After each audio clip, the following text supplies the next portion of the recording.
Leslie Repérant, vous êtes chercheuse, vous travaillez sur les zoonoses, c'est-à-dire les maladies transmises ou venant de l'animal vers l'homme, au centre médical Erasmus à Rotterdam, aux Pays-Bas. Expliquez comment peuvent être favorisés ces transferts de maladies de l'animal vers l'homme. Alors les transferts des maladies zoonotiques, celles qui sont transmises des animaux vers l'homme, sont influencés par des facteurs, des changements qui s'effectuent à différents niveaux. Et les premiers niveaux, c'est des changements de dynamique de population. Il y a 3 différents types de changements qui sont associés aux émergences des maladies transmises des animaux à l'homme.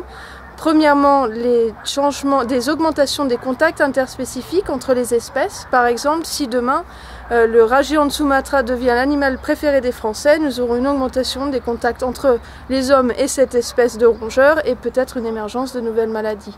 Un deuxième type de changement qui est associé aux émergences, c'est les augmentations de la taille de population ou de densité des populations, animales ou humaines d'ailleurs. Nous sommes tous des espèces de cette planète Terre qui fonctionnent selon les mêmes dynamiques de population.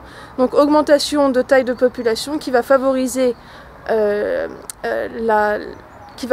contacts, les déplacements. Les épidémies de certaines maladies qui seront transmises entre espèces. Les troisièmes types de changements, ce sont les mouvements d'aire géographique, donc les expansions d'aire géographique des espèces, aussi bien humaines qu'animales, les humains qui vont envahir les espaces naturels, qui vont développer l'urbanisation dans des environnements autrefois naturels, ou bien encore des espèces animales qui, elles, vont envahir des espaces urbains, par exemple. Les renards urbains qui sont de plus en plus nombreux dans nos villes en Europe continentale et en Angleterre. Donc ça, ce sont des changements de population, des dynamiques de population, animales ou humaines, qui sont influencés par d'autres facteurs environnementaux, comportementaux, à des échelles locales, régionales ou globales. À une première échelle, nous avons des changements de l'habitat, des changements de la nature et des disponibilités des ressources alimentaires et d'eau, et des changements, des mouvements et des déplacements, mouvements migratoires ou non, et déplacements des espèces animales ou humaines. Ces changements sont influencés eux-mêmes par des changements à un niveau plus élevé, un niveau global, d'utilisation de l'habitat, en particulier par l'homme. Deuxième changement, c'est la gestion des populations animales, à nouveau par l'homme. Et le troisième changement, c'est un changement qui peut être influencé par l'homme ou non, c'est le changement climatique et la variabilité du climat.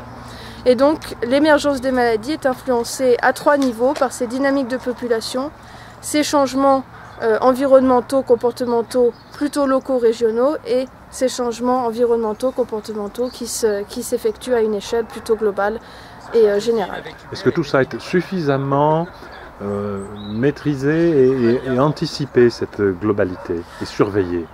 Disons que on se rend compte de plus en plus que l'action humaine au niveau de l'environnement va affecter sur différents niveaux jusqu'au niveau dynamique des populations. Et c'est maintenant qu'on s'aperçoit que c'est un problème à différentes échelles et appelant différentes disciplines. C'est-à-dire que les médecins et les vétérinaires qui agissent plus au niveau de l'individu, animal ou humain, va avoir besoin de discuter et de gérer ce problème avec des individus qui travaillent plus au niveau des populations, les écologues, et ensuite à des niveaux encore plus élevés comme gestion du commerce, des déplacements globaux, mondiaux des humains et des animaux, et de leurs produits et sous-produits, etc. Changement climatique, tout finalement s'interconnecte et nous avons besoin d'expertise à tous les niveaux.